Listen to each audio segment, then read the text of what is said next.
उधर पाएगी। नामदेव जी की ये दृष्टि बड़ी ठीक हो गई थी। संत नामदेव जी हुए, उन्हें सब में भगवान दिखते थे। एक बार नामदेव जी के घर में लग गई आग। नामदेव जी बैठे थे नदी किनारे, भजन कर रहे थे, उनके घर में आग लग गई। अब जब नाम घर में आग लगी, पड़ोसियों ने सोचा कि देखो बाबा करने गया है भजन, उनका घर जल रहा है, एक काम करो घर में जो वस्तुएं रखी उनको निकाल घर के बाहर रख दो अपन। तो पड़ोसियों ने घर में से सामान निकाल करके बाहर रख दिया। इतने में एक दौड़ा गया नामदेव जी के पास में और बोला, महाराज आपके घर में आग लग गई है, चलो जल्दी। नामदेव जी दौड़े आए और आकर के नामदेव जी ने क्या देखा कि लोग उनके घर का सामान निकाल के बाहर रख रहे हैं। तो नामदेव जी गए और उनने जो सामान बाहर रखा था निकाल के, नामदेव जी ने लिया सामान आग में फेंकने लगे, आग में डालने लगे। लोगों ने कहा, अरे पागल हो गए, हमने जान बचाकर तुम्हारा सामान बचाया और तुम उस सामान को आग में डाल रहे हो।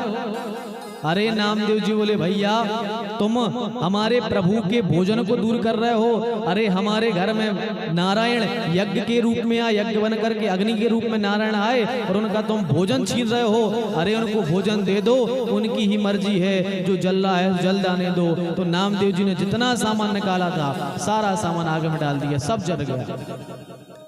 लोगों को बड़ा बुरा लगा कि अरे हमने इनके सामान को बचाया, इनने सब जला दिया।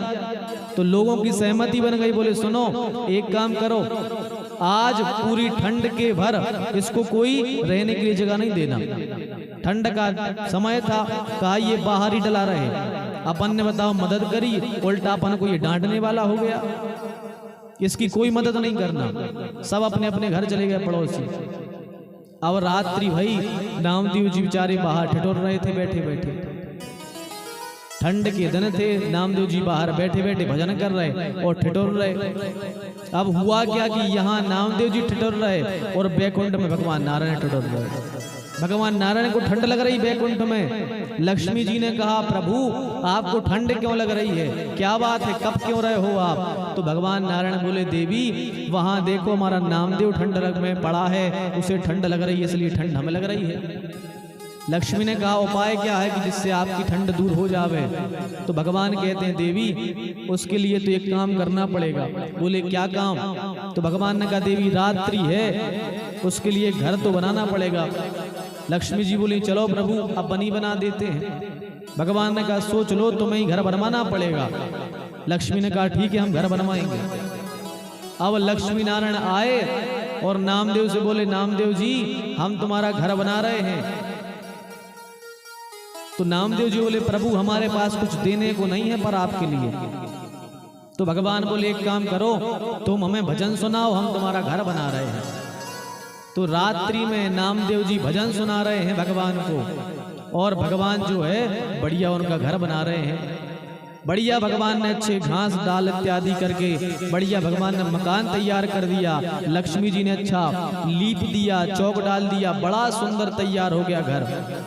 अब जिसका घर भैया भगवान नारायण स्वयं बनावे वह तो दिव्य ही बनेगा।